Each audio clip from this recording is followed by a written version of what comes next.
You are a service member spouse and you've just received a recent diagnosis and you might need to enroll in EFMP. What do you do next? We're going to talk about that and more in this podcast for you, the EFMP family. Hi, I'm Karen Terry, and we're going to be talking today about EFMP and enrollment. Welcome to the EFMP Me podcast, brought to you by the Office of Special Needs and Military OneSource. My name is Karen, and I'm a program analyst with the Office of Special Needs. I am also a retired military member and a mother of a special needs child, so I am very happy to share EFMP and Me with you because I really believe it can make a difference for you and whatever your role as you navigate through EFMP. For those of you not yet familiar, EFMP and Me is an online tool designed for the families in the program to help them find information and resources whenever and wherever they need it. It can be accessed via your mobile device on Apple or Android or on a regular computer. So basically, as long as you have a phone or Wi-Fi connection, you can use this tool. So it's easy to make it your first stop when you have questions. There are 10 large topic categories to choose from. Topics are like education or PCS or medical. And in each of those topics has multiple checklists within them that break down specific events or processes that correspond to that topic. So it is a great place to start to get an idea of what needs to be done and who you need to talk to make things happen. Also, there are 4 profiles on EFMP and Me, and each has a content customized to that user. So you might be a family member or a service member or a service provider or even a military leader. There's content just for you. So without further ado, let's get started on today's topic. And fittingly, we will start our first podcast with the first topic category in EFMP and Me, which is about EFMP and enrollment. Military families who have a military family member with special needs may have concerns about enrolling in the Exceptional Family Member Program. In this episode, we're talking to Rebecca Lombardi. Rebecca is the Associate Director of the Office of the Secretary of Defense, Office of Special Needs, which we commonly call OSN. Welcome to our first episode, Rebecca. Hi, Karen. Thanks for having me. This is, I think, going to be a really good beginning to our podcast series. Yeah, I think so too. So let's get started with some of the basics. I'm sure that not all of our listeners know what OSN is exactly and how it's related to the Exceptional Family Member Program. Can you tell us a little bit more about your team and what OSN does? Sure. The Office of Special Needs, as some of you know, was established by Congress in 2010. Essentially to improve the Department of Defense's support to our military families with special needs and or educational needs. The Exceptional Family Member Program, or the EFMP, is part of the OSN, but we also have oversight for IDEA services that are provided to families OCONUS, as well as to families CONUS who are living on an installation where there's a DODEA school. And as I recall, Karen, I think you're going to be talking about this in a future episode. Yeah, we sure will. A couple episodes from now, it's going to be about education, and we'll be going over more of those IDEA services then, yes. Okay, great. Well, we'll save that for the next episode. Okay. Moving on with OSN, we are charged with developing policy that guides the implementation of standardized support services at the installation level. So essentially, we're a policy office. But as part of this policy, our staff is also working in collaboration with the services, not only to develop that policy, but also to actually standardize the various services in order to improve support for our families that are enrolled in the EFMP. Okay. So then EFMP is just one part of OSN. It's not all of OSN. Right. Okay. So, exactly. All right. Exactly. Okay. So if I'm brand new to the Exceptional Family Member Program, what do I need to know? What is it? What's it for? How does it work? What are the things I need to know to make this happen for me? Well, EFMP is a mandatory enrollment program for all active duty personnel who have a family member or family members with special needs. EFMP enrollment is not just for children. A spouse or other adult family member, like a parent, could certainly be enrolled as long as the individual is an established dependent of the service member. EFMP helps improve readiness, by ensuring their needs are considered during the assignment process. In other words, family medical and educational needs are assessed or looked at during the assignment coordination process to help ensure that the gaining location, the place that they're supposed to be moving to, has services that they need, which I think helps the service member complete their mission, because then they don't have to worry about what's happening with their family. They know that their family can get the services that they need, which is very important. So does OSN do all of that? How does, I mean, that seems like a lot of moving parts and complicated things. How is it organized so all those things can happen? Well, that's a good question, because it does get rather complicated. No, OSN, because we are a policy office, we don't do all of those functions per se. There are 3 components that have very specific roles that contribute to the overall EFMP. Okay. The first one is the identification and enrollment. And once somebody is identified with a special medical or educational need, the MTF, the medical treatment facility, works with the family to enroll them in the program. Okay. The process of identification can actually take place in a variety of ways. The school may have identified an educational issue. The individual may be seen for a random medical appointment, and an issue or condition may be discovered. A family may self-disclose an issue. Or what often happens is during the screening process for an overseas move, it's determined that there is a special need. Oh, so that's why it's so important to get that screening done. Yes, absolutely. Yes. So who does that part? Is that medical, since they go to the medical treatment facility? Yes, absolutely. And that brings us to the second component, which is assignment coordination. And this process occurs when a service member is actually preparing for that permanent change of station move or their PCS move.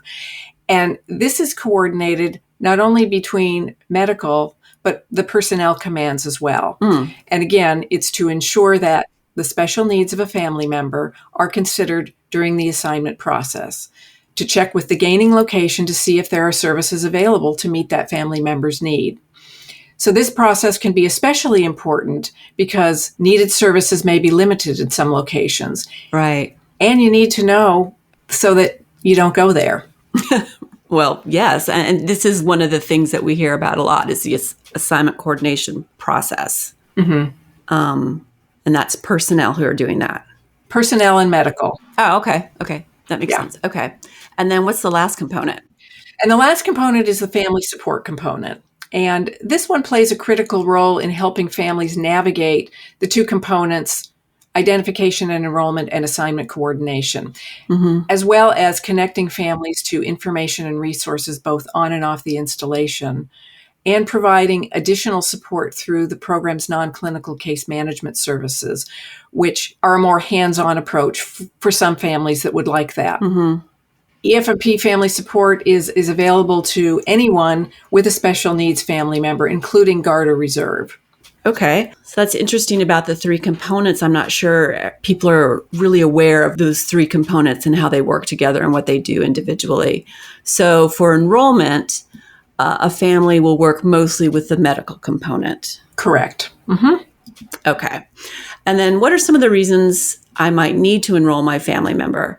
We've talked about medical and educational, but you also talked about criteria. So what would be some of those reasons? Well, there are a variety of conditions that meet criteria for enrollment, and your medical provider or school can refer you to your installation MTF to assist in enrollment with the paperwork as well as enrollment into the program. Oh, okay. Each service at this point has their own enrollment process.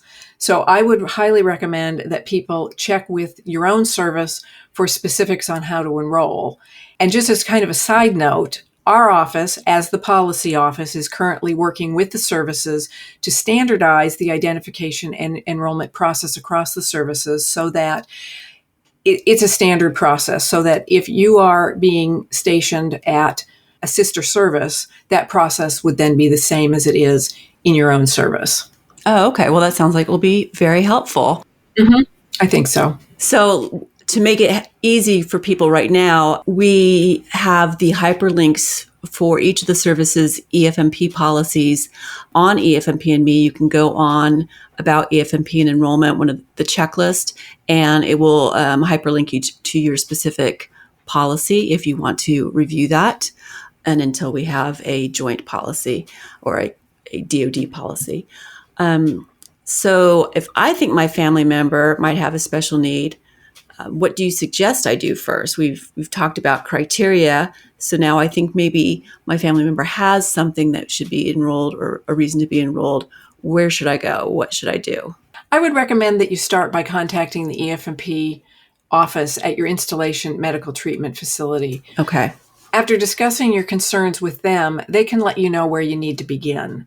It really depends on your particular situation, and they really have the knowledge and skill to kind of help start the process and then help you kind of walk through that process so that you know where to go from there. Okay. So enrollment in EFMP is mandatory, right? Why is it mandatory? Yes, it is mandatory. EFMP serves families by ensuring that the family's needs are considered during the assignment process. This goes all back to the assignment process. We don't want you to move someplace where care is not available. If it's not available, the family doesn't thrive. The military member, being part of that family, of course, can't focus on the mission. So it really makes sense that we ensure that services are available when they're getting ready to move. Right. So kind of along those lines, I've heard a lot of reasons why people don't want to enroll. They have concerns about enrolling, or they are mentioning, I guess, myths that some people have about EFMP. Can you talk to some of those? What are some of the common myths that you've heard about enrolling in EFMP? Well, one of the things that we hear is that some believe that EFMP has responsibility for the TRICARE Echo benefit, medical treatment services, that sort of thing. Oh, and so is that true? How do you answer that? I will say it's very complicated. I think there's a lot of confusion over that. However, the EFMP does not provide medical care to families. It has no oversight responsibility for echo or medical benefits. Medical care is medical care. Okay. It is true that proof of EFMP enrollment and an eligible condition are required in order to access echo benefits, but that's really a verification process as opposed to providing medical care. Right. The MTF has a very narrowly defined piece of the EFMP, which is the identification and enrollment and assignment coordination, which are processes, not medical care. So OSN has no oversight over echo or TRICARE. Correct. Okay, so along the same lines of reasons people hesitate to enroll, I've also heard that EFMP will hurt a service member's career. Can you speak to that myth just a little bit? Sure. EFMP is a confidential program. Information is only shared with individuals with a need to know. EFMP information is not made available to selection boards, and EFMP can enhance a service member's career, actually, by ensuring that family members' needs are taken care of, even when the service member is away.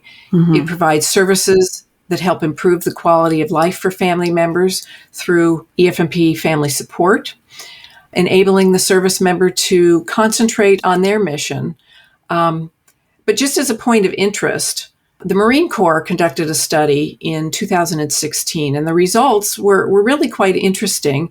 They indicated that there were no negative impacts associated with enrollment in the EFMP. And in fact, the study showed that Marines in the EFMP remained on active duty a slightly longer time than their non-EFMP peers and achieved slightly higher ranks. And I've heard anecdotally, which is not part of this study has not been replicated across the services. I just want to be clear, but just anecdotally that in other services, there are service members that do achieve a higher rank. Mm-hmm. So they move up the ranks, and others do stay in longer. Oh, so that's kind of good news then. But it's an interesting study. Yeah, it sounds like it. And we're going to go ahead and put a link to that study in the episode description so people can find it very easily. But it's also, of course, available on EFMP and Me. Okay, so we've talked about enrollment. And I'm just curious if there's any reasons a family can disenroll. Does that ever happen where they want out, or once they're in, are they always in? No, they're not always in. Clearly, family needs change. Mm-hmm. There are circumstances under which a family may disenroll. As with enrollment, disenrollment must be assessed by a physician at the MTF. So both the enrollment and disenrollment processes take place at the MTF. Okay. Some of the reasons for disenrollment may be a change in medical or educational needs. If there's a change in medical or educational conditions and the family no longer meets criteria for enrollment into the EFMP, they very well may be disenrolled. So does that happen automatically, or does the family member need to go and say, hey, my child graduated from high school, is no longer in need of educational services, I shouldn't be in EFMP anymore? I think there are a couple of ways this happens. A family may go in on their own and make a request at the MTF.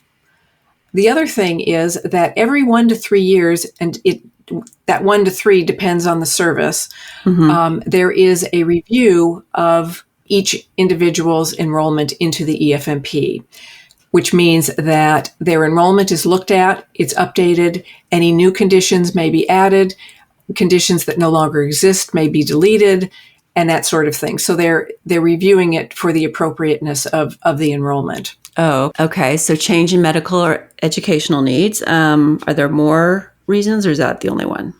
Yeah, divorce may be another one. Okay. And again, depending on the status of the situation, for example, if, say, the service member no longer has physical custody of the child, and it I'm sure is more complicated than that, but it always is. If the enrolled individual is an ex-spouse, this would be something that you'd actually really have to look into. But divorce is definitely another issue.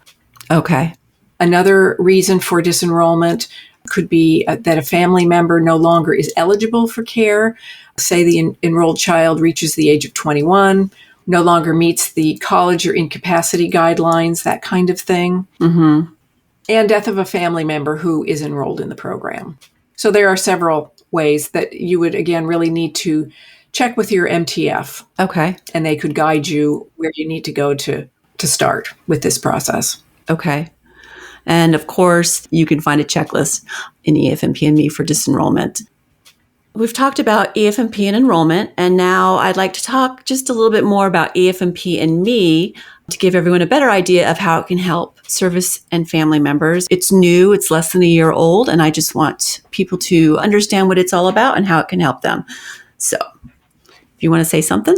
Sure. If you haven't had a chance yet, I really encourage you to visit EFMP and Me and look for whatever information that you are wanting. Particularly in terms of this podcast, the enrollment information is under About EFMP and Enrollment. So if you're looking for more information on that, please go and take a look. Mm-hmm. And this topic is just one of 10 major categories within EFMP and Me, correct? Correct, 10. Mm-hmm. Yes. Yeah. And there are a number of checklists located within each of those categories. I tend to look at this sort of like online shopping, and I know you hate it when I say that, but you can pick and choose what you want. You can narrow down your categories, and you can hone in on what it is that you want, as opposed to reading through a whole bunch of stuff that you really don't have any interest in. And I think that this is what this particular website, the EFMP and Me, does for you. I think it's a great tool. So I would really encourage you to try it out. The other thing is, if you're logged into EFMP and Me with your Military OneSource login information, mm-hmm. you can save your work and come back to it. Oh, nice. So if you don't have time right now, you can always come back and revisit it. You can also print the checklist out when you're done, whether or not you've logged in. So you really don't need to log in order to see this information. It's just kind of nice that when you do log in, you can save your work and come back to it, and you don't have to print it all. Okay. And then you don't have to start over either, because you saved it where you left off. Oh, that's good. Right. Exactly. So, who can use EFMP and Me? Is it just for these service members and family members, or can anybody in the military or outside of the military use EFMP and Me? Anybody really. We have designed it, of course, for service members and family members enrolled in the EFMP and the service providers and leaders who support them. Okay. I think it's particularly helpful to families who may be geographically separated from a service installation, particularly Guard and Reserve service members. Or recruiters. Yes, that's true. Good point. And I think that it's come out at a particularly good time, unfortunately, during this COVID pandemic. However, I think that fewer people are probably going out. It may be more difficult sometimes to get information. And this just gives people an additional way that they can get information 24/7 on issues and concerns that they may have about EFMP or special needs. Mm-hmm. It's a good point about the geographically separated or the Guard and Reserve service members. As a former reservist, I know that duty status can change pretty quickly. And one day you're not eligible for EFMP, and the next day you're going on orders for 30 days or more, and you are eligible to join. And maybe even it's mandatory for you to join at that point. So I think it's really great that there is a tool available right on their phone that they can use to kind of orient themselves to EFMP and Me, or EFMP in general, and get started so that they know what to expect when they get to their installation and they're on their active duty orders, and they can just kind of hit the ground running, I guess. So that's a good point. Mm-hmm. Well, and having it on your phone, I think makes it even more accessible. Yeah. You can be out and maybe you have a couple of minutes of downtime, but there was something that you wanted to look up, and you can just pull your phone out instead of having to go to your computer and, power it up. You're in the waiting room of one of those MTFs. Now you can look up stuff and have something productive to do. Great.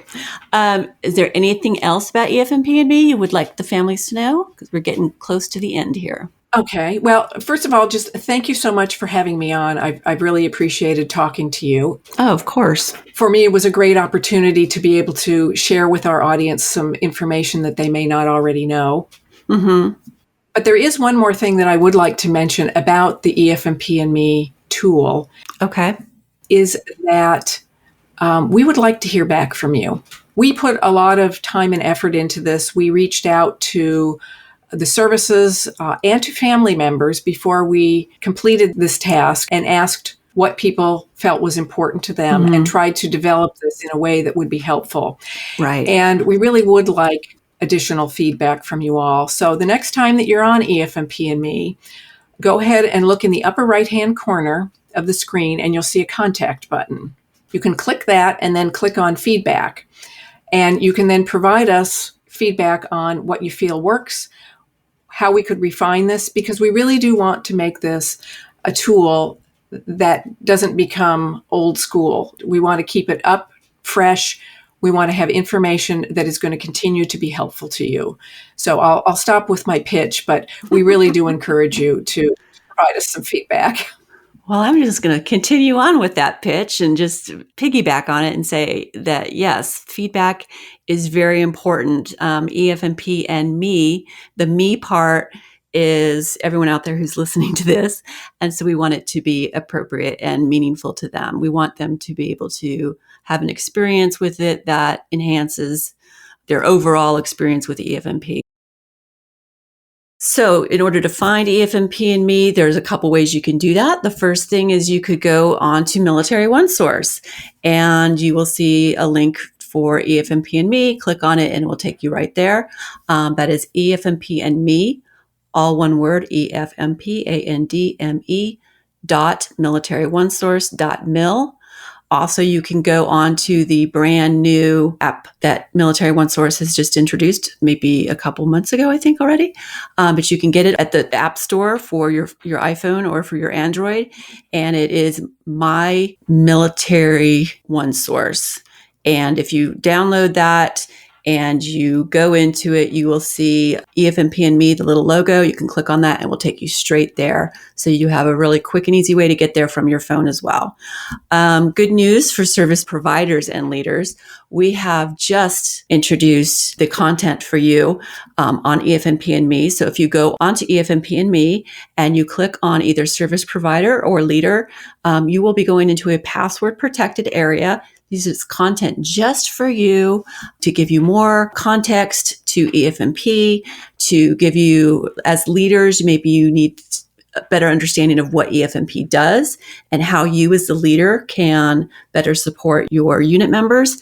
We've tried to really be intuitive in how we present the information so it makes sense to you. It's easy for you to find. You don't have to dig through a bunch of stuff to get to the information you need, and make the most of the time you spend with your troops and your unit members more productive, giving them direct information that would be appropriate to their situation. So thank you all for joining us. I hope you found the information we shared today valuable and helpful. Please don't forget about the resources we mentioned.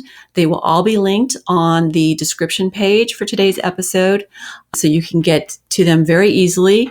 If you have feedback or questions, you can reach out to us at public, that's public.militaryOneSource.mil/feedback, or you can use that handy little button that Rebecca just described at the top upper right-hand corner on EFMP Me.